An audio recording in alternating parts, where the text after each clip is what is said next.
The hottest event of the summer is in the books, but was it really all it was cracked up to be? More questions than answers, perhaps, as we are here on BunkaMania Wrestling to discuss the 2023 edition of SummerSlam. Hello, everyone. Welcome to the show. I am Jeremy Graves. If you're a first-time watcher or listener, thank you very much for giving us a chance. Today, I will be discussing the SummerSlam, 2023 Premium Live event with, of course, I was going to say the co-captain of the ship, but really he is the captain of the ship in the grand scheme of things. It is, of course, the Dekker Dane, Mr. Ian Bolton. Good sir, have you recovered from the hottest event of the summer? I mean, it was raining the next day, so it wasn't really that hot. Yeah, I think the correct thing. Well, it was raining on Saturday. It was raining on Saturday. I was in London for most of the day on Saturday. It was raining, so it was the wettest event of the year. And that sounds wrong on so many levels, which we're not going to go into. But I deserve a captain's hat now. If I'm technically the captain of the ship, I deserve a captain's hat. I don't know. I could be like Captain Lou Albano, but yeah, Albano. Yes, do the Mario. do. Lots of different connotations there. Link it all together in the comments. There we go. But yes, I'm doing well. Good. Glad to hear it. But folks, on our prediction show, we had a third person with us. And we thought, you know what? I think to complete the circle of discussion, as it were, to really get a good idea as to a variety of people's thoughts on the show, we welcome back Harriet Manga Girl to the show. Harriet, welcome back. And are you ready to talk SummerSlam? Yeah, I am actually. Thank you for having me back. It would be a problem if you weren't ready to talk about SummerSlam. It's like, I'm here to talk, but I don't really want to talk about SummerSlam. I want to talk about, I don't know, ducks. I mean, it is wet enough for me. Yeah, we're trying to make this work, so sure thing. I mean, side note. I live about probably 5 minutes from a duck pond, which has the best name. It is Duckingham Palace. Oh, amazing! It's just a tiny little shack in the middle of a lake where the ducks just swim up and just waddle around, going, "There's no bread here." All right, back into the water we go. With just the words in just the most plainest of fonts of Duckingham Palace. It's majestic, especially for us. I've got absolutely no segue from that. So I'm just going to say, folks, if you are a first-time listener or watcher, thank you very much for checking us out. If you're joining us in the audio-only realm via the likes of Spotify, Apple Podcasts, no matter where you have found us, make sure if you enjoy the show to not only tell a friend, but to hit the subscribe button so that you can be kept up to date with all future podcasts that we bring you as and when they are available. And of course, if you're watching the video version on YouTube, of which, hi YouTube, hope you're doing well. If you enjoyed today, why not leave a comment below, hit the like button, and if you feel so inclined, hit the subscribe button too. So folks, SummerSlam 2023, we talked about it last week. We gave our predictions as to how things were going to go. There's a lot to discuss, I think. And in the interest of fairness, given that I may have a lot to say about this show, Ian, to begin with you, general brief thoughts on the show as a whole. I'll tell you what, there's an easy way to describe it. A thumbs up, down, or in the middle for you? I'd say probably in the middle-ish overall, I suppose. I think there are some very good matches on here. There's definitely one or two excellent bits of wrestling on this. I think sometimes some matches have not necessarily been, not say probably thought out, but I guess it's like it was an idea which didn't really come to fruition. And we're going to talk about one particular match on that later on the show as well.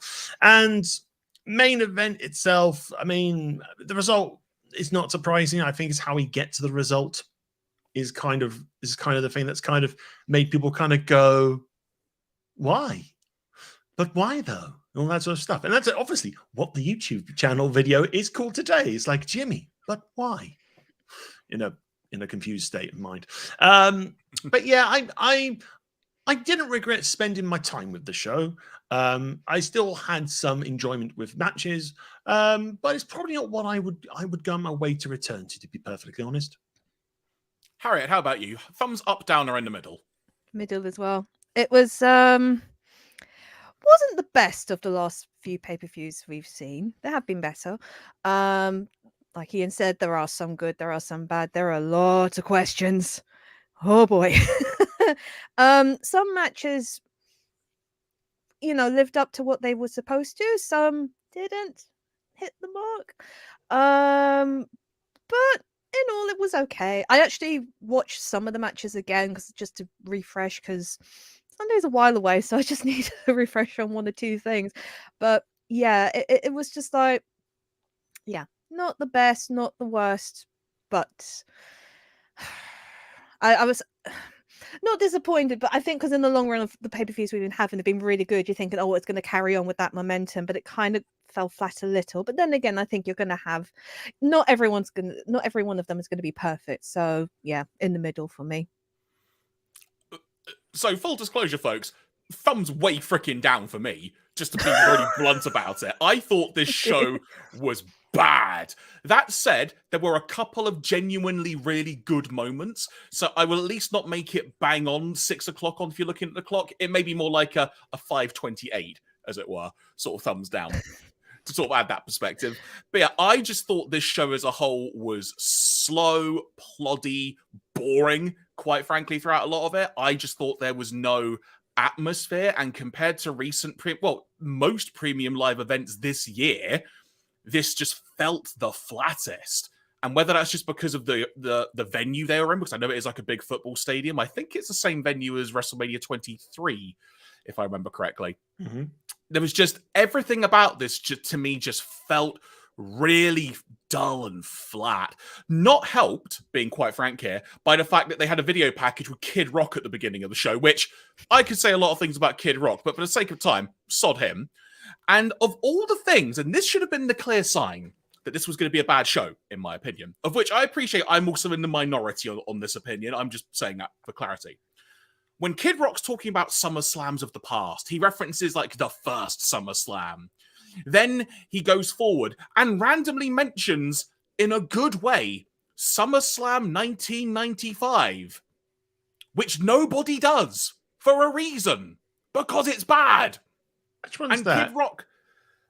Which one's that? Is that it Diesel was and main Mabel? evented. It was main evented by Shawn Michaels, by Diesel and Mabel. But the one okay thing about the show was the Razor Ramon v. Shawn Michaels ladder rematch.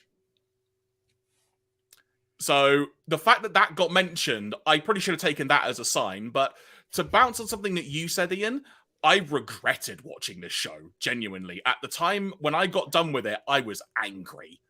But that could be for various other reasons. And again, I appreciate I'm in the minority on this. A few days on, I've maybe tapered off my feelings ever so slightly. I do have my exact notes that I sent to a friend of mine who said, "Why did you think the show was bad?" So I can literally recount to you my angry thoughts about it. But let's move on. Otherwise, I could talk about that all day. So the show began with Logan Paul and Ricochet. And this was being built, as we talked about in the preview, as trying to be the most viral match, or one of, in WWE history. Personally speaking, I don't feel they got anywhere near that. That's not taking away from those two in the match themselves and their ability, as well as everyone else throughout the evening. But they were definitely trying to do some really creative stuff. Both of their athleticism, if I could even dream of doing some of the stuff they do, I'd be a millionaire, quite frankly, probably. But I thought they really gave it their all, but it just didn't click for me. But again, appreciating I'm in the minority. Harriet, how about you on this? What did you think of Mr. Paul cheating to win against Senor Ricochet? A win's a win, I suppose. I mean, it's his first win, isn't it? So, or is it? I'm not sure. His first win for a while, because he would have lost Money in the Bank, then he lost to Seth Rollins at Mania. Mm-hmm. Then before that, would it have been... He was in the Royal Rumble, wasn't he? Because there was that Ricochet that started it all. Yeah. Then before that, how am I remembering all this? Was it the Roman match? Because Yeah, he would have got the knee injury, didn't he? Yes. Yeah, and then at last SummerSlam, he beat The Miz, and then earlier in that year, Mania, he beat Dom and Ray with The Miz. So, so first win in a while. So free wins, free losses. There we go. As a random thought, this is probably a separate podcast at some point. We should probably just do like Logan Paul's rookie year report for WWE. Oh, wow. Because as a concept, it's quite a fascinating year, but we can come back to that accordingly. But sorry, Harry, I cut you off there. No, that's fine. Yeah, it wasn't the viral moment they were expecting, for the fact that Corey Graves kept mentioning it every 5 minutes. It's just like, the viral thing's going to happen. I'm like, okay. deliver, but I think it was. I did like the way that Logan kind of stopped Ricochet from doing anything high flying because that's his thing, and it was kind of impressive how he did that. Yeah, it was okay. I mean, I'm trying to find. This is one of the matches I was looking forward to, but was kind of a little bit disappointed with because it was just like expecting not to all the flippy bits and everything, but it kind of. Listen to our last predictions podcast, folks. You'll get the context for that completely. Oh dear. Well, I'll tell you what, Harriet. Let me ask you this then. Yeah. Because was it the fact of the way the match finished that you had that feeling? Because the fact it was just, according to Michael Cole, like some Logan Paul guy or lackey or whatever it was, who just gave him a set of brass knucks after they had really put their all into this match. Was it the fact it was that kind of ending that annoyed you? Or was it just everything as a whole and the way it built up? I think everything as a whole it built up because it didn't really. The build up to it was kind of slow. It was only like in the last week, kind of. I feel like with a lot of these matches, the last episodes before the pay-per-view kind of like, okay, let's just get everything together. Come on, let's hype it up sort of thing. And this was one of them. The ending, excuse me, the ending, I kind of was expecting shenanigans, but not in that sense. I was expecting probably KSI to pop out again and interfere. So the brass knucks kind of made sense in the end for that to happen. Yeah, I'm trying to find good points about it, but I'm not. But in all, it was an okay match. It was just, and obviously I was right in regards to there would be shenanigans. I thought the announcer would be announced. They did reference the fact that she was wearing the same colors as Logan, and it was just like, oh dear. Collusion! Just like, she's wearing yellow. Okay, she chose to wear yellow that day, not red and blue. So Didn't Logan Paul's fiance get involved in some regard? I vaguely remember. They kissed, I think. Oh, they just kissed. Okay. They just kissed. And then there was a kid in the crowd that handed him a crime bottle. Yes. Of which at events, they're not cheap. I mean, No. I go to Arsenal games, they're like $5 a bottle. It's like, what the heck? Give that child... Actually, don't give that child his prime back, actually. I take that back. That's kind of cheap, to be fair. But everyone... how much they are. But everyone, it's brand synergy. It's like, I've got a prime, but I've got to do the sponsors proud, got to do the company proud by drinking mid-match, that sort of stuff. True. But I did like the fact that Logan did play to the crowd, like just hyping up how much of a heel he is and just like playing with it, which is probably a good thing of the match. But yeah, I would have liked to have seen more stunts. It didn't happen, and yeah, so in all, okay, not great. Ian, let me ask you this so you can then go into your thoughts. Do you think the placement of this match at all impacted the perception of it? I'm not entirely sure what you thought of it, admittedly, but based on mine and Harriet's thoughts, do you think the placement impacted it? I think the reason the placement happened is because I think Jake Paul was fighting a match later on in the evening, so Logan wanted to be there for it. So this was probably the only way the match was going to probably happen on the same night. Could have been on the pre-show, you know. It could be. But no, I think usually with opening matches, you put something in where you think. I think the thing with opening matches this year is you put something in that will get the crowd's attention. Exactly. So there's probably nothing wrong with putting Logan Paul and Ricochet first. It could be an energetic kickstart to the premium live event. I feel like it was a match that didn't necessarily get into like fifth gear. It was mostly between 3 and 4 in terms of gears. I mean, there was a nice spot of Logan Paul doing a buckshot area outside of the ring. That was mental, from inside to the outside. And there's me just thinking, oh, Hangman Page, mate. I'm sorry, but unless you can do that too, you know. It's like, I think we have to hand it to Logan now. I'm sorry. It's just that damn good at times. And it looks good as well. That's the thing with, I mean, obviously Hangman Page does it well as well. It's just the way how in like a year and a bit, Logan can just pull that move off and just make it look effortless. And that's the thing, isn't it? It's the fact it's effortless. It's like, come on, buddy, can you just give me one thing in life that I can do, please? So yeah, I think it never really properly got into that high high gear of flips and flippy things. There we go. I said the thing. And the whole thing of building up Ricochet's real life girlfriend, Samantha Irwin, who is the ring announcer, and not really playing into it that much, even at the bell. It just seemed very throwaway, or something that I think Crave had an idea for, but just didn't follow through on it. And it just felt a bit weird at the end of it. But yeah, I mean, it's a fine match. I mean, I wouldn't mind them going at it again if they have a rematch down the line. I wouldn't be opposed to it. Maybe now that they've done a match together and they've got an element of, okay, we know how we can work with one another, they could probably elevate it to another level. It was fine. It was all right. Next up, it was Cody Rhodes defeating Brock Lesnar in the second match on the show.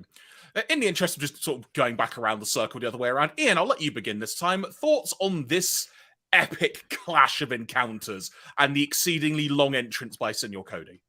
Oh, well, it's obviously Cody's going to have that long entrance now, isn't he? You got to let the crowd sing along. You got to let them go. Also, whoa! I wonder if he genuinely may have got a record for how many fans he high-fived, because he was high-fiving everyone. Jeremy, that's babyface fire. He's got a high five all the young Cody Rhodes fans as they go along. Give them a hug. Give a weights belt to one of them. That sort of stuff. But yeah, I think this is probably one of the bright sparks of the card. It's like, I think a lot of people were kind of going into Cody versus Brock 3 going, okay, more of the same. But I think the story aspect of the match, of just particularly how this match has been built, of basically Brock easily gets the advantage, throws people out and about. 2 seconds, my screen went blank for a second. Brock has the advantage, throws Cody about, throws him out of the ring, and warns him to save himself and just stay out of the ring. And every time Cody kind of goes, nah, and goes back in, it gets worse and worse, to the point that he gets F5'd on the floor, through the table, and Cody still, just by the skin of his teeth, crawls back in to do the sort of like the big sort of fired up baby face return. And I think he nailed him with probably 2 or 3 crossroads. I think remember. It was 3 in the end. 3 crossroads for that stuff. But it was, I mean, the layout of the match was very kind of, you could see where it was going.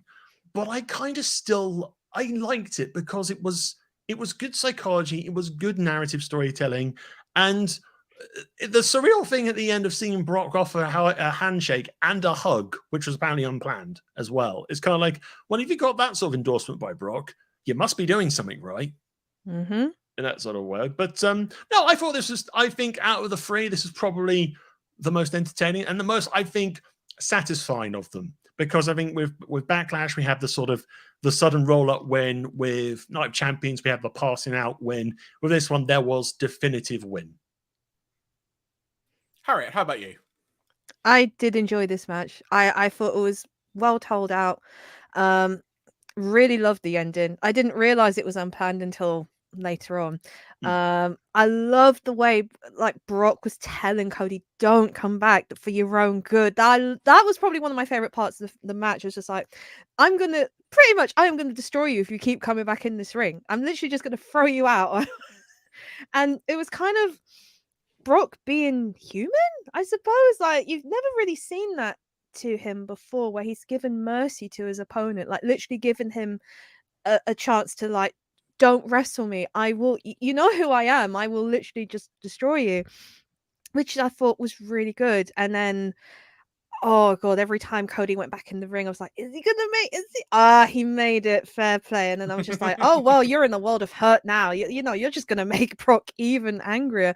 But yeah, I thought it was great. And then, it was just good. I really enjoyed this match. It was just a great way to end it. The book is closed now of those chapters, and now Cody can move on. He's got like the endorsement of Brock, and yeah, I honestly just really, really enjoyed this match. It just really warmed my heart. I don't know why. It was just like, I just felt, yay. The whole thing at the end of the match, when it came to Brock sort of raising Cody's hand, giving him the sign of respect, I really, really enjoyed that because, and it makes complete sense in hindsight, because it was it was one of the most genuine things on the show. Mm. It was just there was a different feeling about it, especially because when's the last time you ever saw Brock do that? I genuinely can't recall him ever actually doing that, unless maybe it was with The Undertaker one time, Someone like done it to earlier on in his him, career. I think. I thought I saw a clip earlier on, but I can't remember off the top of my It's head. very rare, though, either way. It's a very Yeah. ultra rare occurrence. It's like an ultra rare Pokemon, you know. I think maybe Kurt Angle at Mania. After he nearly nearly broke his himself. neck. Yeah.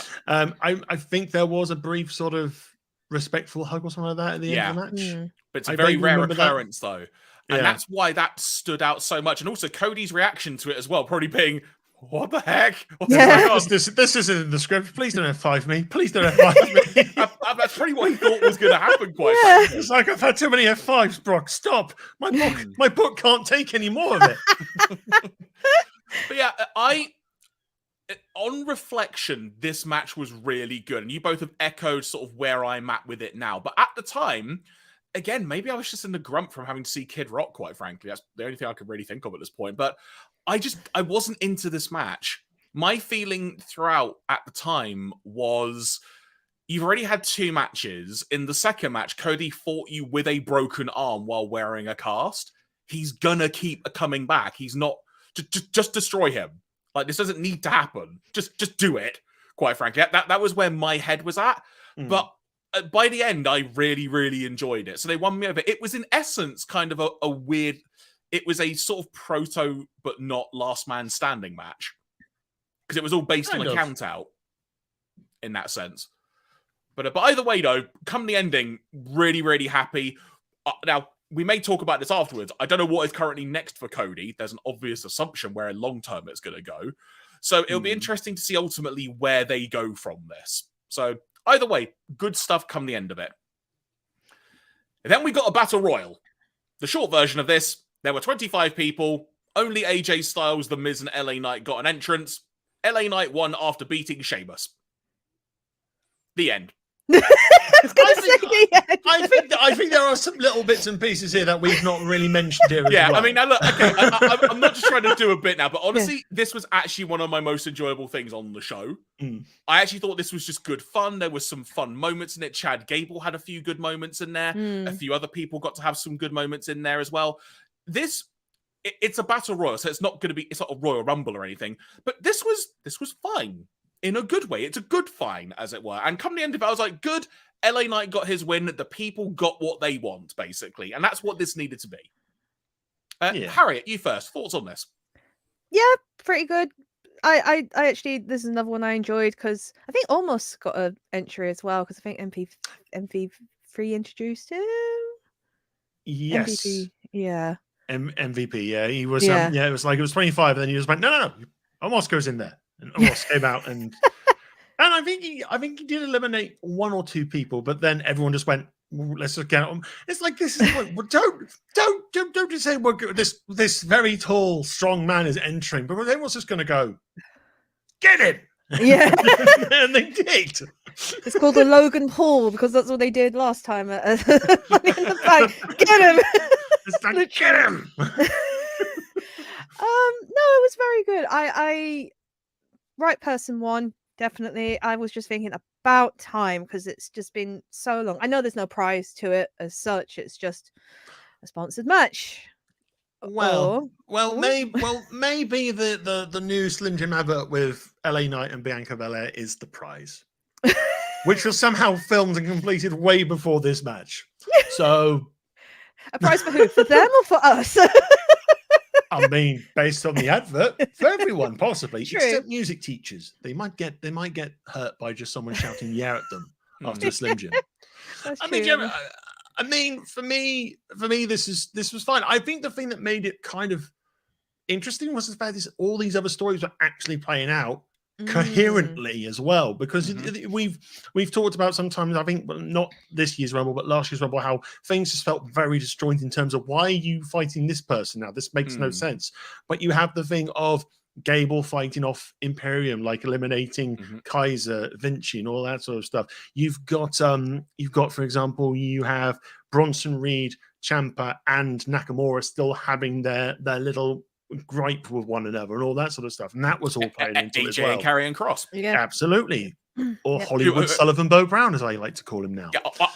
So, quick tangent. I did not recognize Karrion Kross. I've not watched SmackDown in a while. Yeah. I genuinely looked at him and thought, "Who the heck is that? Karrion Kross?" I was like, oh my God, your hair. He is. It's a lovely comparison, but I think it's now Hollywood Sullivan Bo Brown. It's basically how I think most people have kind of gone. Now I remember. Yeah. A core memory got unlocked there. But yes, Karrion Kross's hair. Who'd have thunk him? He's trying to grow it out like AJ. It's a Kim exchange. Have hair. All right. TikTok. There was part of me just thought. There was part of me just thought, is he going through his emo phase? I mean, he comes out to a very slow, tension-building rock outfit thing and has a giant hourglass half the time and shouts TikTok. I think he's still in the emo goth phase, but now he's got the stage of tarot. Yeah, there's tarot as well, and basically all it is now is like gotta have some locks, gotta have some emo bangs to just kind of show that doomsday is upon us, or something like that. But either way, though, this was fun, and also, in my opinion, this was one of the few things on the show the crowd was actually really into throughout. You could actually hear them. Yes. Oh, this is going to sound so harsh, but I'm just going to say it anyway. What you couldn't hear the crowd through, though, except for a couple of people being very vocal in their opinion of it, was the MMA match between Shayna Baszler and Ronda Rousey. Now, I will say, because I remember on the prediction show, you talked about how like the interviews they had done were kind of really building this up. The video package for this match was fantastic. I loved it, and I was really hyped for this. And about 3 minutes later, I really wasn't. Because unfortunately, this match suffered from... What's the way to phrase this coherently? It's a WWE crowd being made to watch an MMA-inspired match. Because it wasn't even shoot fighting. It was just an MMA-feeling match. And the moment... As if you sort of have a job in itself to try and get the crowd into it. The moment everyone lost interest was when suddenly the referee gave Shayna like a 10-second, like, oh, hang on, have a little rest. And effectively did what's the equivalent in MMA of a referee stoppage, which means in MMA, the match is over. Even Ronda started shouting, I've won then, surely, because you stopped it. And as soon as that happened, it's like, oh no, guys, I just want you just to pummel each other. Like, that's what everyone wants to see. And we didn't get it, quite frankly. But ultimately, Shayna did get the win by submission as well, which I think, if I remember reading correctly, is the first time that Ronda has submitted in her WWE career. So it is actually a notable win for Shayna. It should, in theory, do a heck of a lot for her. What if at all it has done at the moment, I don't know. Because again, haven't really read up on what happened the night after, 2 days after on Raw, excuse me. But either way, this was a missed opportunity. And from some of the rumblings going around, it sounds like this was not at all what Ronda and Shayna wanted to do. And that there was a lot of, let's say, interference in the direction of how this ultimately played out on the event itself. So, Ian, we'll start with you this time. Thoughts on this MMA match? Good in concept, bad in execution. I think honestly the best route they probably should have done is a submissions match. Because if their finishes are both submissions, why don't you just have a submissions match and you can still have the WWE element of a fight going on, and you can still bring in those sort of arm bars, chokeholds, and that sort of stuff, because that's what they're known for, and all that sort of stuff. This was just dull. This was just dull. It's just like like I said, in practicality, an idea. It's like, okay, this will probably work, and the video package was definitely leading this to be something interesting, and then it just wasn't. And it's just like you feel the air leave the room very quickly when that match starts. It's like, oh, all right then. And it's a shame as well, quite frankly. Yeah. Yeah. Harriet, how about you? Your thoughts? No, just people left as well during that. Oh my God, what a letdown. I was on, and you heard me last week. I was hyped. After that video package, thinking, oh, this is going to be my match tonight. It's going to be great. And then by the end of it, I was just like, well, what the heck was that? It was just not good. I don't watch a lot of MMA. I only see bits when it's on YouTube or stuff like that. But this seemed very kidified. It was just like, it didn't seem. I know it's PG as well, but I know there were a few hits that were like, oh, okay, that's pretty good, but also very bad. It was just, yeah, I just did not. By the end of it, I think this is when I started to dip, thinking, okay, I don't know. I don't like where this is going. And I didn't know in regards to things were like interference was as such. And it's a shame because I know these two women, when given what they're given in their speciality of MMA, it could have been really good. This could have been match of the night, but instead it turned out to be a match you don't really want to watch again. And, you know, it's probably going to end up on lists in years to come, sadly, of not being that good. And it I mean, the thing it kind of cements the second run of Ronda Rousey has been a fairly damp squid, if I'm perfectly honest. She returned almost like begrudgingly, because it was like when she came back and won the Rumble last year, and we had the odd couple of weeks of Ronda not liking talking to fans, and then all of a sudden Ronda likes talking to fans for some reason, all that sort of stuff. And then, there were like reports going around online, and Ronda going off on Twitter, if memory serves, at some of those reports. Yeah, all that sort of stuff. And I think she had the brief title run between WrestleMania Backlash up to like Money in the Bank when Liv won and stuff like that. And it's just kind of And then she got an elbow injury as well, so then that kind of derailed things a bit. This run has been the only thing I think the second run has had, which I actually enjoyed quite a bit, was her arguments with Adam Pearce and all that. There was that thing halfway through, I think, the summer, where basically she just got angry at Adam Pearce, and most of the time Adam Pearce was running for his life, which was quite fun to watch. I think even Drew Gulak was used as like a prop to destroy by Ronda in one of the segments as well. But other than that, I can't say Ronda's second run in WWE has been memorable, to be perfectly honest. I think it's just been, it seemed a bit off from the start. And I think it's sad. It really has gone out with a bit of a damp squid. Yeah, hindsight is a wonderful thing in any element of life, but upon reflection, I think this could have been salvaged, for want of a better word, in two different ways. One, kind of echoing to what Harriet was saying about some of the shots feeling, let's just use the word stiff, as it were. Like, it felt more legit, as it were, some of the shots they were throwing at each other. Basically, just have this be a minute-long, like, quick brawl, and then have Shayna just get a quick submission, get the tap out, like an MMA fight might be. That might have been one way to have saved it, because people may not have expected it to be that quick, but also action-packed, and then people almost being left like, oh man, I want more of that. That would have been one way to have done it.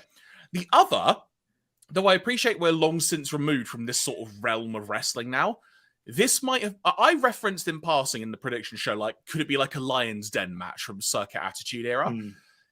Again, I think an alternative for this, though I'm sure people in the arena would not have been happy about it, would be have this be a cinematic match and make it like a 3 to 5 minute long cinematic battle that's got some really cool, unique cuts, almost like it's a film. And you could make it come across like you want to in that way. And I think maybe then you could have salvaged it in a very controlled environment in that way. But otherwise, yeah, it's a missed opportunity. It's a real shame. It could have been, they could have done a fighter's pit match or whatever the cage thing they did for Rollins and Riddle last year at Extreme Rules. What the heck was that called? There you go. Pit. Yeah. Not fighter's pit, fight pit. But yeah, that was more in line to being, well, it's pinfall or submission. And again, there's an option. Yeah, you could have said it's the first ever women's fight pit match. There. So there's a little bit of intrigue. I mean, the last two there's been only a couple of fight pit matches, I think most in NXT with, I think, Riddle and like Timothy Thatcher and stuff like that. So again, there's that element of combat, mixed martial artists in a way, and that stipulation might have worked as well.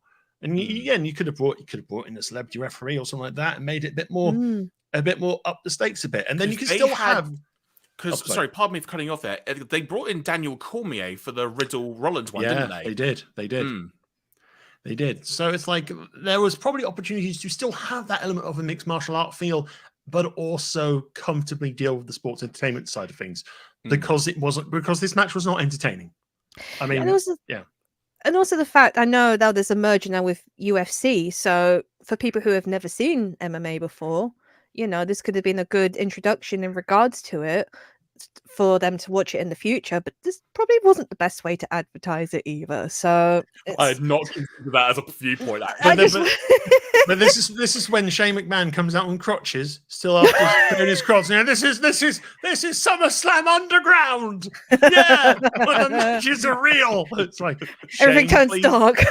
Shane, please leave the arena. You're causing a scene. He's with the crotches going like that. Which way did I go? Which way did I go? But you know what was next, though? It's like, okay, so we've had that match. Next up, it's Drew and Gunther. And at that point, I'm thinking, okay, right, giant men slapping each other like just swabs of meat, as it were. This is going to be good fun.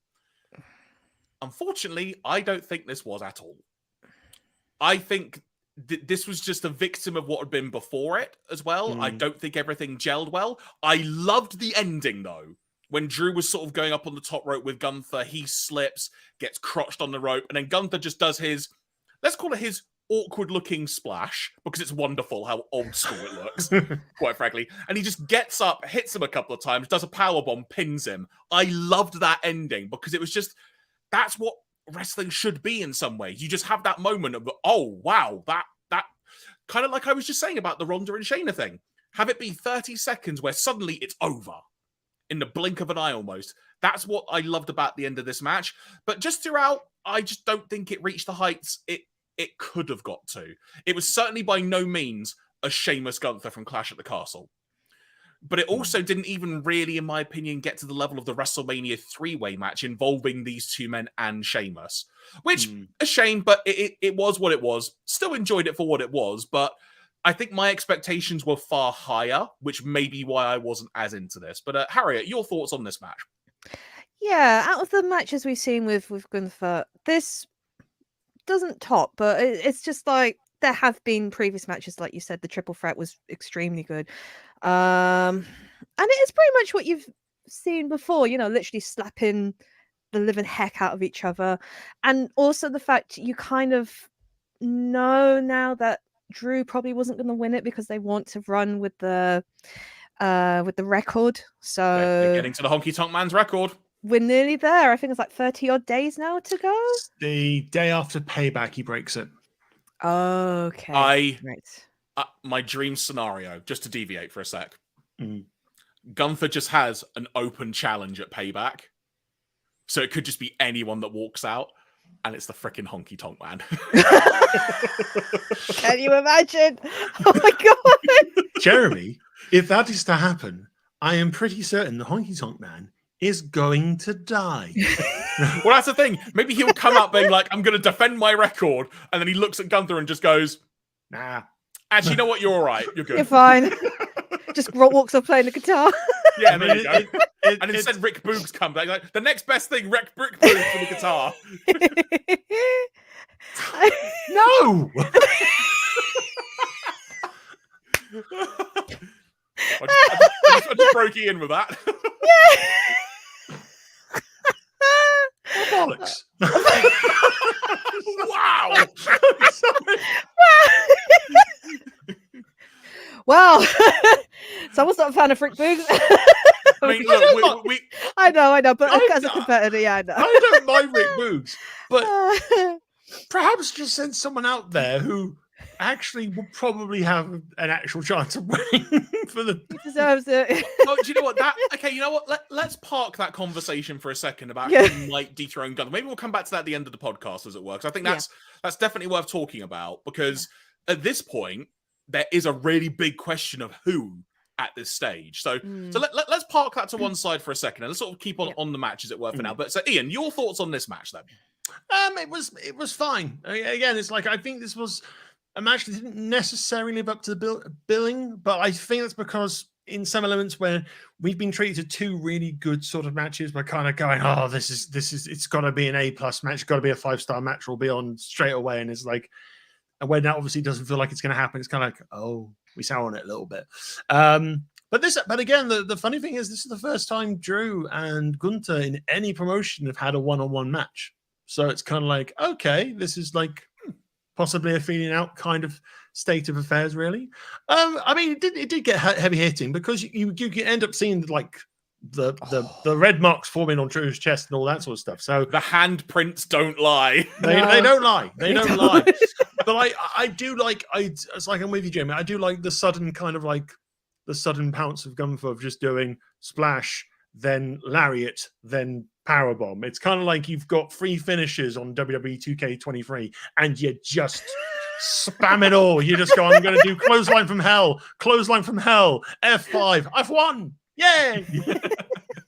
That sort of thing. That's what it kind of reminded me of, really. But no, it's a fine match. It does what it needs to do. It still builds Gunther up, and it still puts him towards the record, which I think he's got to break the record now. I think it'll be very stupid to really make a big deal about this, and for him to fall at the last hurdle. I think with a lot of times when you have the record sort of things, it's like when they start talking about the records, there is no way WWE are going to stop someone from hitting the record now, because if they start talking about the record, that means they're going to keep supporting that record until it gets broken, and then they'll lose. So basically, I have a feeling Gunther will hit the record and then he will lose the belt straight away. It's one of those things. It's like, okay, you go be ring general. Your time is done. Your time is done. Go for the World Heavyweight Championship. That's what you need to do now. That's fine. That sort of stuff. But yeah, it was a good match. It's not amazing, but it's not the worst match I've seen we've gone through against someone. So then we come to the World Heavyweight Championship match, as Finn Balor and his 7-year revenge quest came to face Seth Rollins. Seth Reed? That's not his name. Seth Rollins once again. I don't know who that is. That's his brother now, apparently. But goes to face Seth Rollins.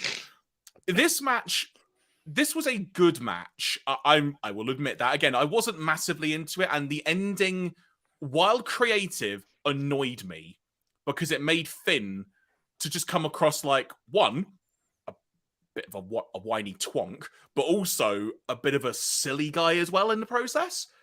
Because it sort of came to a point where Finn was hitting everything, and there was a definitive moment when you legit thought, oh my God, he's going to win it.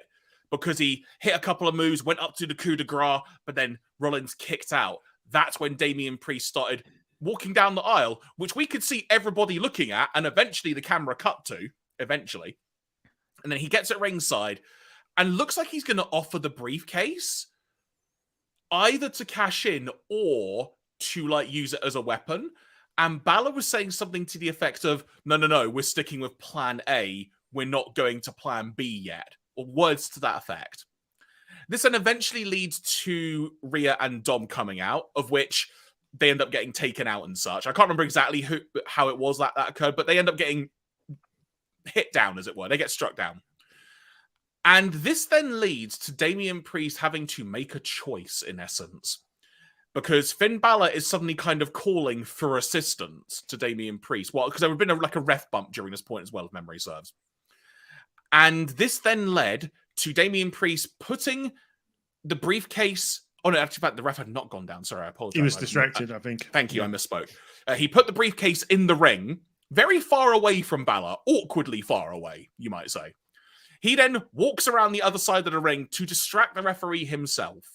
At which point, Finn is looking over going, partly, the heck are you doing, mate? Just throw it to me. Fine, I'll go and get it.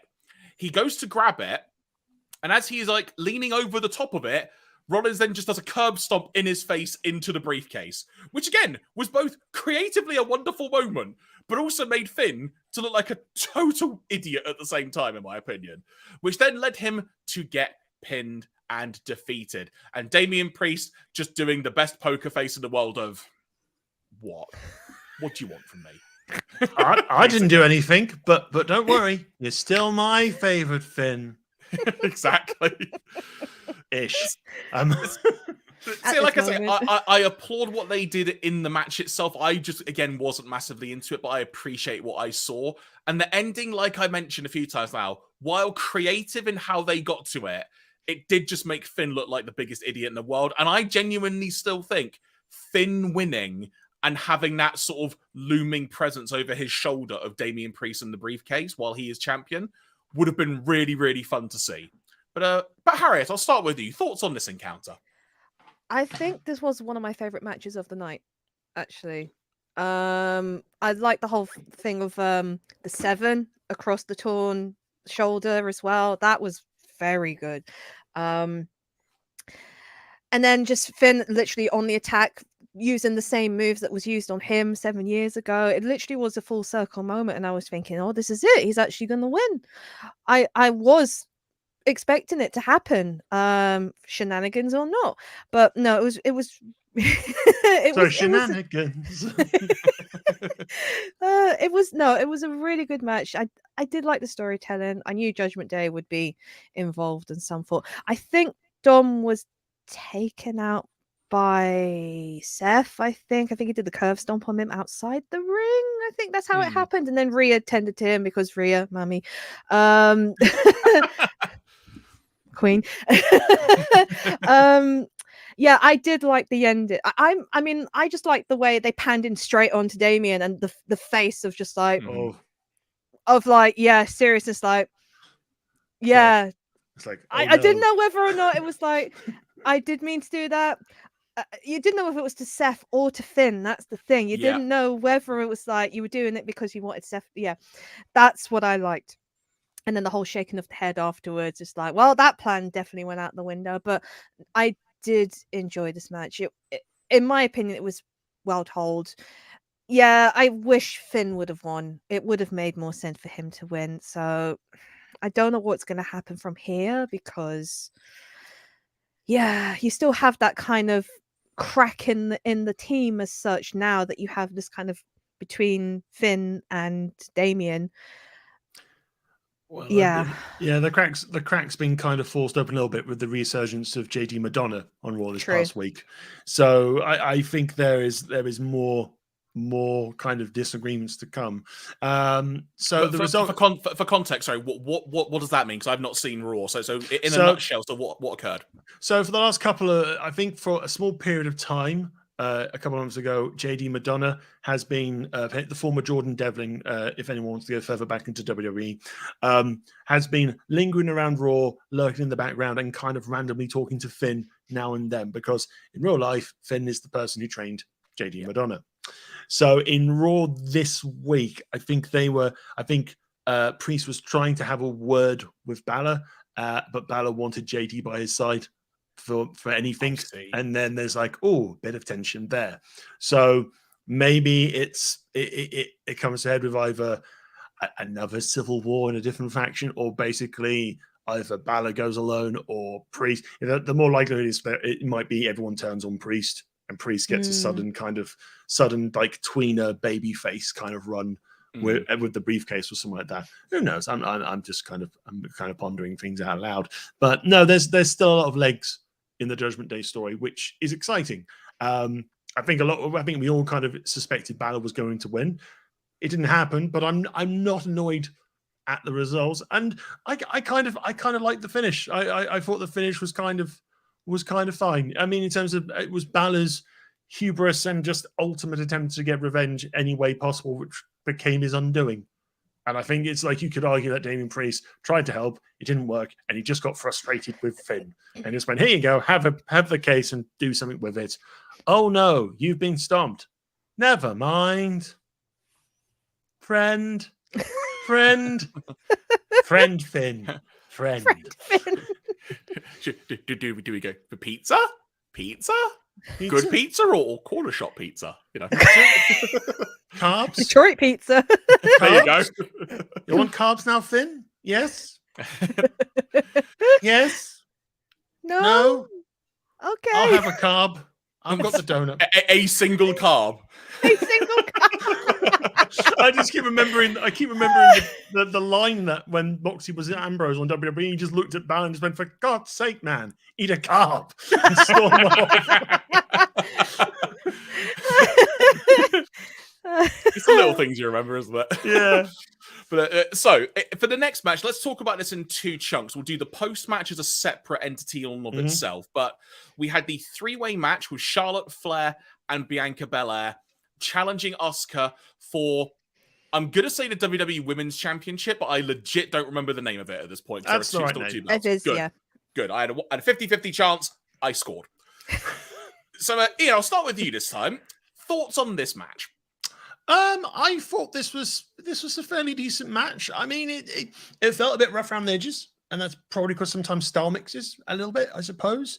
But no, it was good. It was good in terms of each Bianca, Asuka, and Charlotte were kind of doing moves, having their moves were kind of reversed by other members of the team. Oh, that sort of stuff. It was a good sort of back and forth. I think the slight cruxes of it were basically coming down to, well, I think the key thing I think we haven't mentioned about just yet is the knee injury that kind of happened during the match to the C4 branded Bianca Belair, might I also add, which was that brand sponsorship was terrible. It's like you're going to dress like a can of C4 energy and you're going to drink a can as well. The fact I did watch this on notice when I watched it back this morning, she literally turned the can so it made sure you could see. It's like, see the logo, see the logo. Yeah. Yeah. What I want to know is, how did they get rid of the can? Like, did someone just suddenly come out like with a little tray and go, "Please, Miss Bianca, thank you." Or maybe the can was empty to begin with. So maybe shock horror. There you go. Maybe shock horror. She never drank any C4 energy.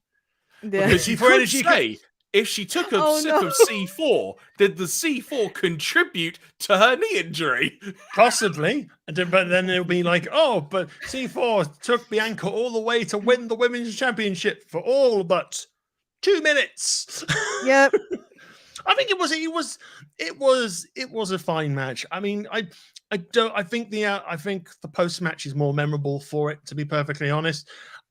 And I think if memory serves right, I think I was the only one on this group that said a cash-in would happen if Asuka didn't win. Yep. So I take that victory. Thank you get the very gold much. star. Yeah, I am a soothsayer. But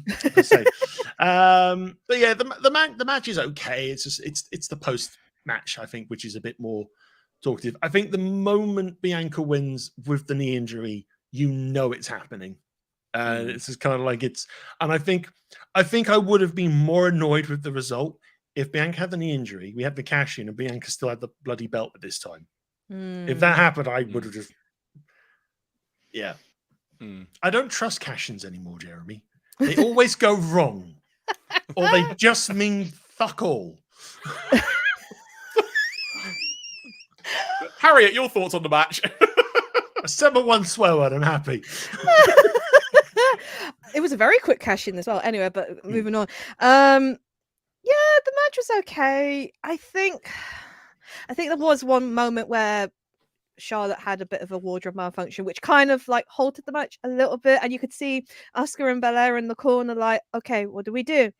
Submission sort of thing, and then just kind of just went off.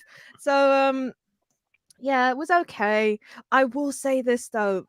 Bianca sold that knee injury really well. I legitimately thought it was, and the bang as well. Like when you heard it and then you heard her like genuinely, I was like, oh my god. It's like it's very well done that you see the body go over. But I feel, and I don't want to try and wreck the magic here, but what I think kind of happened is she went over the rope, and then basically it's either a hand or something just smacks the steps just to make that injury. Because I don't recall seeing it from any other angle other than they didn't.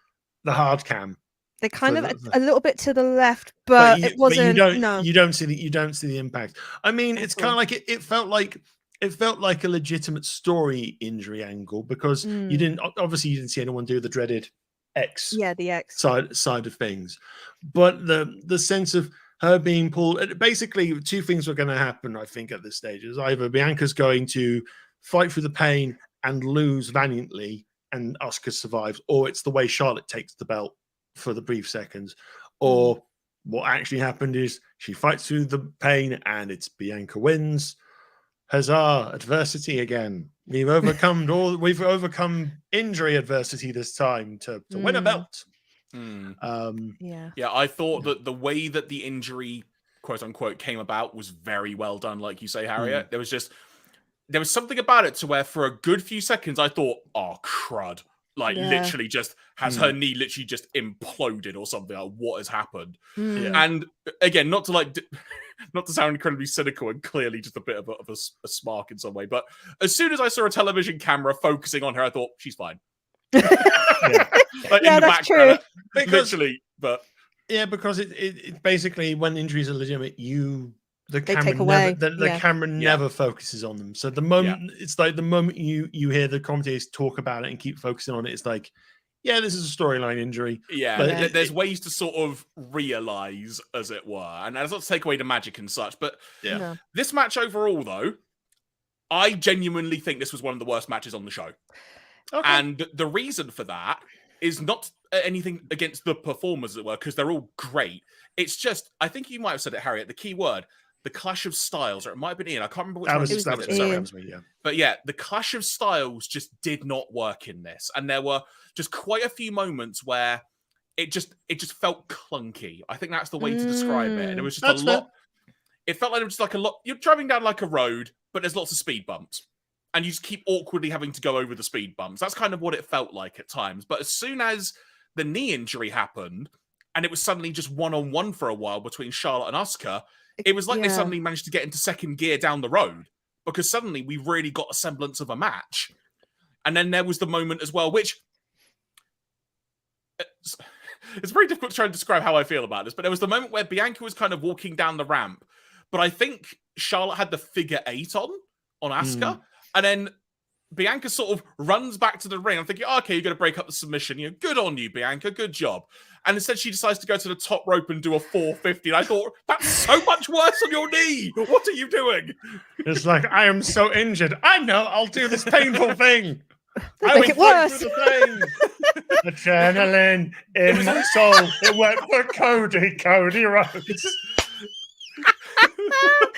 It was an insane moment, but logically it was totally out the window. But ultimately, it came down to Bianca being able to get what I'm going to describe as a cheeky roll up on Asuka to get the win. And at that point, admittedly, at this point, because I had not enjoyed the match that much, I just thought, for God's sake, I watched all of that, and that was the way you ended it. And as soon as EO's music hit, I just thought, freaking it, yes, let's do this.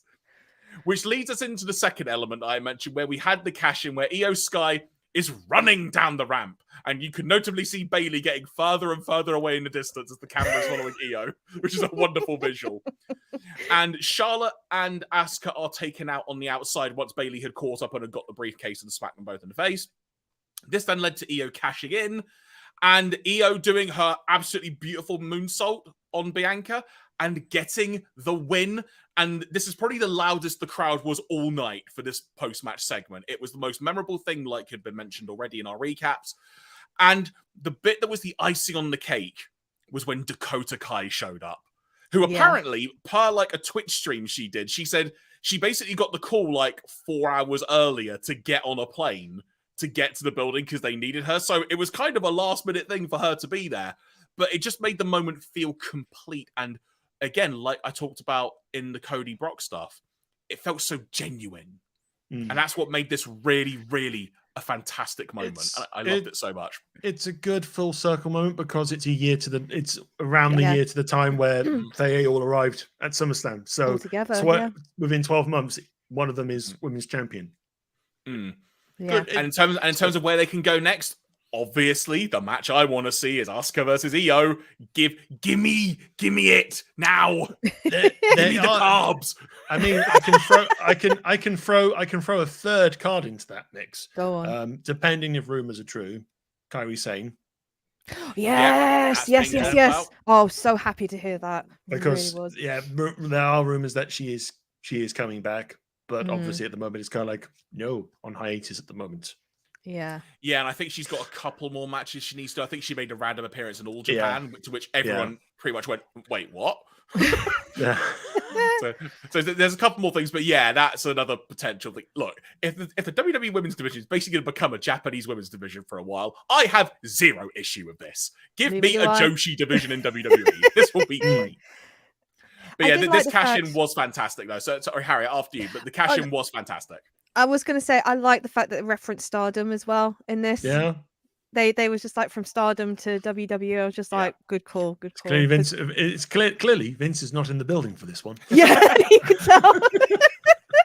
I loved the very ending when like she was putting on the belt and then she took it off and she was just like, you could see like the childhood, like the child in her just go, yay, I finally did it, sort of thing. It was so beautiful. I did like the whole full circle moment of Dakota coming out, and I think someone said it earlier, but I don't want this team to split. I know there was sort of doubts, but please keep them together for now. It's really cute, and it was just, I didn't like the match, but this made up for it tenfold. It Agreed did. completely. Ian, any additional thoughts? No, I think I've covered all my bullet points on this one. Then we come about 45 minutes later to the main event. Like, legitimately, the gap in between this match, not even just the segment starting and stuff, there was a lot that happened in between this. I think the timing, Wrestle Talk, the timing, I think it took from the video for the match to the bell ringing, I think is nearly 17 to 30 minutes worth. It's like, what? I looked at the clock. Because the whole last match is a bloody hour. And it wasn't even an hour. No, that's the thing. I was going to say there was like an hour left, and it was like one match left, and it's like either this is going to be something epic, or this is just overindulgence to the point of bloody hell. Please stop! I want to get off. I feel sick. I'm going to vomit in this bin.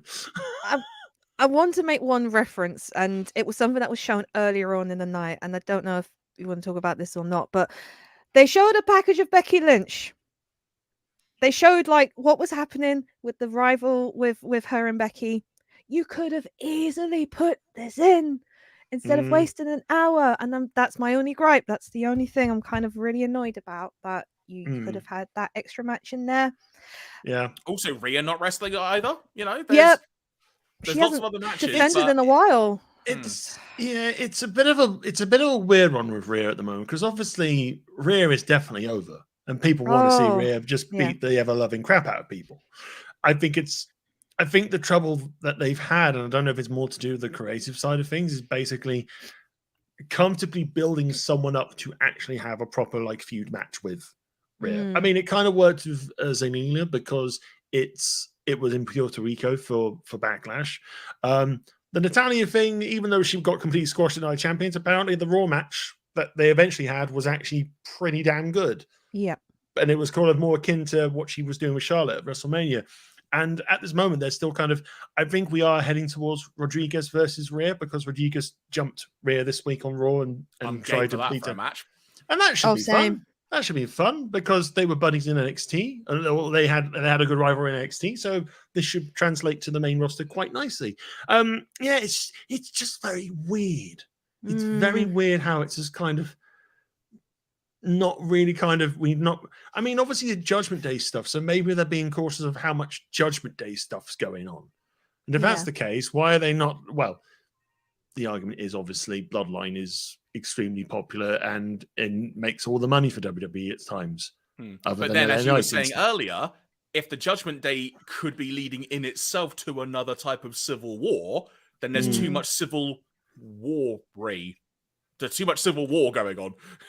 You get a civil war, Jeremy. You get a civil war, Harriet. We're all getting civil wars. Come on, let's get some fireworks. We're going to have to fight with people now. But speaking of civil, but speaking of civil wars, though, so as we talked about in the preview, this was billed as. I'm going to speak away from the microphone so I can replicate this again. Tribal combat.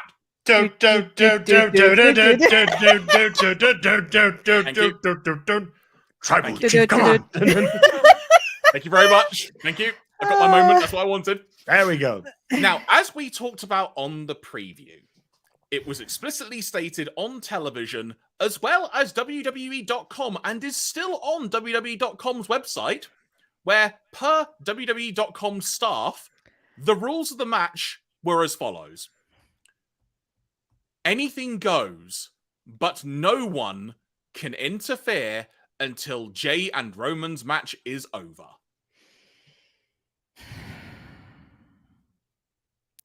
The silence says it all, really. Yeah. I So hated this. the thing about I'm going to try and succinctly as I can recap this match. If you're used to Roman Reigns matches for the past couple of years, it was one of those. It didn't need to be. This was the one. Oh, continue. But correct me if I'm wrong. There wasn't a ref bump. There wasn't. No. There The wasn't. circle's broken. I don't think there was. Okay, the majority It's of this match. it's still a Roman Reigns match, but there just wasn't a ref bump this time. That's the only thing I remember. Change. This The match. winds of change are Oh coming. no, he's gonna lose the So title weird. soon. He's gonna lose the title.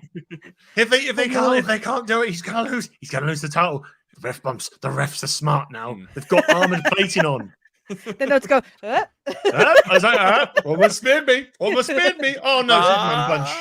Oh, But so the thing about this match, I was most looking for. Well, not where I was on the show at this point. I just wanted the show to end when I was watching it. But that aside, the thing that I was most intrigued about this match was the fact that there was no interference. So I was thinking, right, it's literally one-on-one.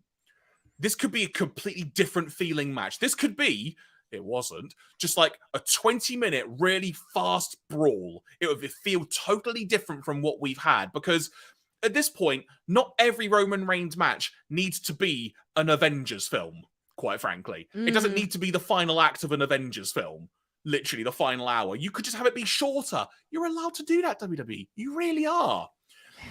But this match was really slow. It felt like we had something happen, and then there was about 5 minutes before the next thing happened. The majority of the time. There were some cool moments in it. Like, there was the one moment when you suddenly thought, is Jay going to win this? Because he kind of got a couple of moves and got the splash. That was the one moment. There were callbacks to past moments in the story. I think the strap was a callback to their Hell in a Cell match, Ian. You might remember better than I do. I believe so, yes. And there was a cool moment with the Samoan drop through the tables as well. There were some really cool moments in this match. It just took half an hour to get most of them. And then they started brawling into the crowd. And there was a conveniently ever so slightly 1 foot raised stage where suddenly Solo Sikoa appears. And at that exact moment, I pretty much just shouted, "Oh, F off." I think I was the same. Literally, because in the back of my brain, per WWE.com, quote unquote, no one can interfere until Jay and Roman's match is over. Yes, Ian. Side note, and we didn't talk about this during Cody's match. Cody used the stairs. Yeah. And he didn't get disqualified. Brock put Cody through a table. Fair. Please continue. I didn't mean to come across like that, sorry. No, point withdrawn. Tit for tat. So Solo Sikoa interferes. We get, quite frankly, just the usual bollocks of what happens in a Roman Reigns match. It's just endless beatdowns. Eventually they get back to the ring. Suddenly, one of the big storyline moments of the match was the fact that Roman actually speared Solo. And Solo did the... What the F? What the hell? Why? Me? You Why? speared me? Why? I'm How so dare good. you?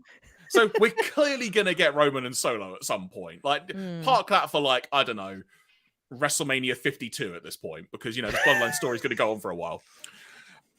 But then there's a moment where Jay is suddenly getting the upper hand again. He's taken Solo out. And you're sort of thinking, right, we're finally, like 40 minutes later or whatever it is now, getting to the end of this match. And then we get a big moment of 1, 2, and suddenly Jay is pulled out.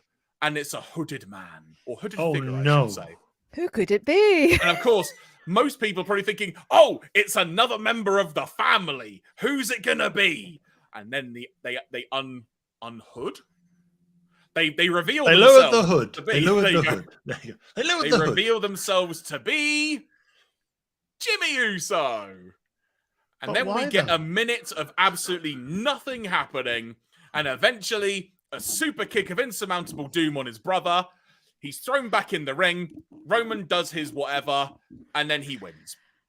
But notably, there was a look of confusion on the face of Senor Roman.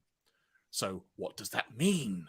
What could it mean? But at the end of the day, I think I can speak for all of us in saying a lot of the Roman Reigns stuff has been a swing and you've hit a home run, to use a baseball analogy. This was the definition of not doing that. Because this just did not work. Aside from the fact it was kind of a given Jay wasn't going to win. That aside, that there was so much to make this feel unique. And it should have been, because it's a key moment, in theory, in the Bloodline story. But ultimately, this was a giant swing and a miss, and it's a real shame. Ian, after you, for some thoughts, before we get to like the why element. I haven't really got any further things to really talk about in the match. I think just generally, it's kind of like, I think one of the things I think we've enjoyed with the Bloodline matches is the storytelling aspect of it, of the storytelling being very, very good. And it just felt very flat.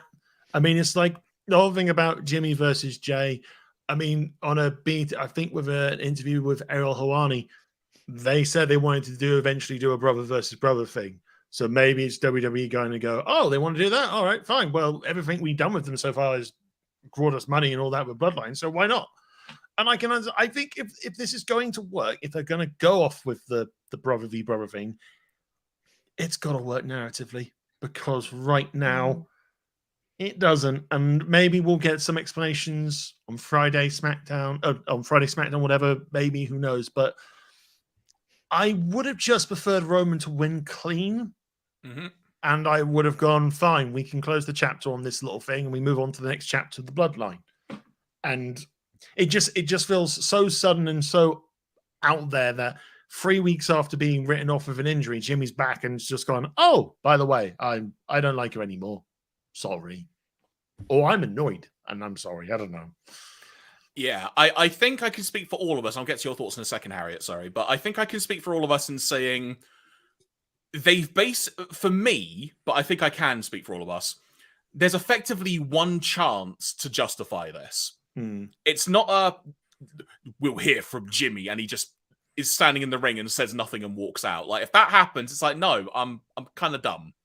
You've got to make this work. There are potentially some ways they can work around this. It could be a brother being jealous angle. Maybe something's happened we don't know about. Maybe it's just the way that Jimmy was spoken about in the past. Maybe it's one thing that's been lingering and finally, he's kind of snapped from it. That aside, I'll park that for a few moments, but they've got basically one chance to justify this for a lot of people, not just us. But Harriet, your thoughts on the match and also the Jimmy side of things as well. You're right. It was slow. You've seen my actions, but it's just like, it was a slow build up. I really was hoping for a clean pin or this. I mean, you know how much I've really enjoyed the storyline, but I'm now at the point, it's just like, really want to invest in this anymore. It's kind of, I don't know. I did like the references and the callback. I did like the fact when the belt hit, that was it. Roman was bleeding. So that was a pretty good hit when Jay hit him with the belt. Table bump was good. All the chairs was funny. I will say one of my favorite lines was Corey was building up this whole hype of, oh, well, Jay shouldn't attack because, they're a family, they stick together, whatnot, blah, blah, blah. And then I forgot what happened afterwards. I think Jay pulled out a table and then Corey went, do you know what I just said? That's out the window. Just forget it. Loyalty's not. I will admit that did make me chuckle when I heard that. Paul as well acted brilliantly. Like, don't hurt him. He loves you and blah, blah, blah, blah and whatnot. But the stare he gave at the end when everything was done and like Jimmy was looking at Jay, you could just see Paul over the corner on his shoulder. That evil stare really was just like, whoa. that's what you get, sort of thing. Mm. But I know I hated the ending. I really did. I think when I first watched it, I screamed out, and it was literally like, "What the?" And then, yeah, I was just like, "Do you know what? Let's see what happens on SmackDown." I really, really, really, really, really want to see how they do this. But if they do a walkout, or if there is a walkout and nothing done, but I think they did kind of say that it was a way of introducing it, or whatever, bring them back to the island of relevancy. That's what I heard. So I don't know how true that is, but no, I did not like this ending. The match was slow. It went on way too long than it should. Yeah, I kind of finished this match just like, you know what? Nah. I don't know if I like this. It was just like, yeah. I mean, I am a Roman fan, but after this and after the Bloodline storyline, it's just like, okay, I'm really starting to see it fade out. And it's just like, what can you do from here? I know you jokingly said, Ian, WrestleMania 52. I think we're getting to that, to this point. I know, right? He said 52. Oh, sorry. That's all good. But I think, if I may quickly interject, because one of the things I sent a very long text message to a mate of mine describing my at the time thoughts on this. My exact words were, it's basically just same shit, different ending. Yep. That's basically what it was. And at this point, like I said, it was the chance for it to be different. And it's what it needed, because everyone pretty much knew in some way, shape, or form Roman was going to walk out with that belt. Haven't we had the jealousy angle anyway before? Like, there was like a divide between the brothers when they were fighting for the spot of like the right hand man before Solo came in. I think there was that in essence of when Jimmy came back. It was kind of Jimmy and Joe were kind of wondering where their place was a little bit, and eventually siding with Roman. I don't think there was a jealousy aspect to it. It was just kind of trying to see what side people are on. So yeah, it's gonna be interesting to see what they do for next for whatever's next on this. I think the slight caveat, which is the reports have come out, is Roman was injured in the match. I was going to bring that up. Yeah. I think it was during I think he wasn't prepared for when Jay flew out the ring and hit him on the side of the barrier and hit him in the back. Yeah. So that's what they're saying. But that kind of really awkward dive spot where it kind of felt incredibly not. What's the way to put it?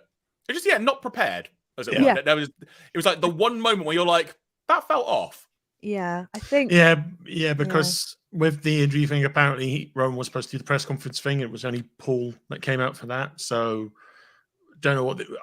They're keeping tightly on what the extent of the injury is, but apparently, according to reports, it's not necessarily something that's going to derail the storyline. But the fact of the matter is, Roman doesn't wrestle every time. So it's like, no. I was going to say, they could basically just keep him off for like a month if they really wanted to. They've got carte blanche to do that, because at this point, looking at it from a different angle now, aside from like the whole Jimmy stuff for a minute, so I appreciate we're sort of running long, so we'll start gradually wrapping this up and whatnot. But you could go on the idea now that Roman's like, right, that's all done. I'm going away for a while. Find me a new challenger. It's like, and when you've got your next challenger, give me a call and I'll defend the belt. And you could conceivably just keep him away for a while in that respect, allowing the Jay and Jimmy thing to play out however it ultimately is. There's a little event called Payback, so maybe Jay will want some payback, you know. It's an appalling way to put it, but there you go.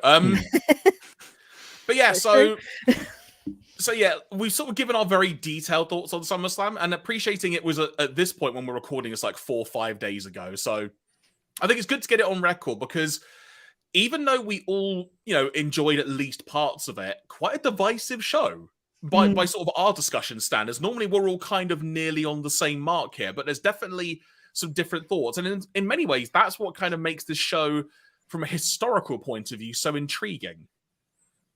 Yeah. So from there, in terms of what is next, obviously we need to hear what Jimmy is going to say, because there needs to be some kind of justification. So one assumes probably by the time most folks are seeing this, SmackDown is either about to happen or will be happening imminently. I'm not sure the timeline this is being published, Ian, so forgive me for speaking out of turn there. No worries, that's fine. So either way, the Jimmy explanation in theory will be coming. In terms of Cody Rhodes, not really sure what's next. Did anything massively occur on Raw? Well, there was more Judgment Day stuff. I think there is a bit of a different direction for Seth coming, and it was one that I don't think anyone kind of saw coming, but it's actually one that's actually quite interesting as well. So basically, Cody did kind of tease the sort, I might go and have a feud with Seth again. And then Judgment Day turned up, as they did, and they wanted to have another fight and stuff like that. So it ended up being a 6-man tag with Judgment Day, with Cody, Seth, and Sami Zayn, who was obviously still lingering around. Halfway through Raw, Sami Zayn. They weren't on SummerSlam, were they? No, because Kevin Owens is injured. And Sami might be now as well. And Sami has an issue with his elbow as well. So tag belts are cursed. Yeah, right. Yeah. So halfway through the show, Sami is jumped and left injured. So they need a new partner. In steps Shinsuke Nakamura. So they have the main event. Cody and Seth work together to put away Judgment Day again. Everyone's celebrating, and then Nakamura kinshashes the face off Rollins. Full heel turn, yeah. Yeah, for a full heel turn. So I think Rollins is definitely going to have a battle with Nakamura, which will be fun. That'll new, it's fun. Different. I don't think we've properly seen them one-on-one either. No, I don't think we have. So in a way, this should be good. I'm intrigued. It should be good. I mean, I still think Judgment Day is going to be lingering around Seth because I think there's some stuff still unresolved a bit. I mean, I still potentially see Balor taking the belt at some point, and then the whole Damien stuff kicks off.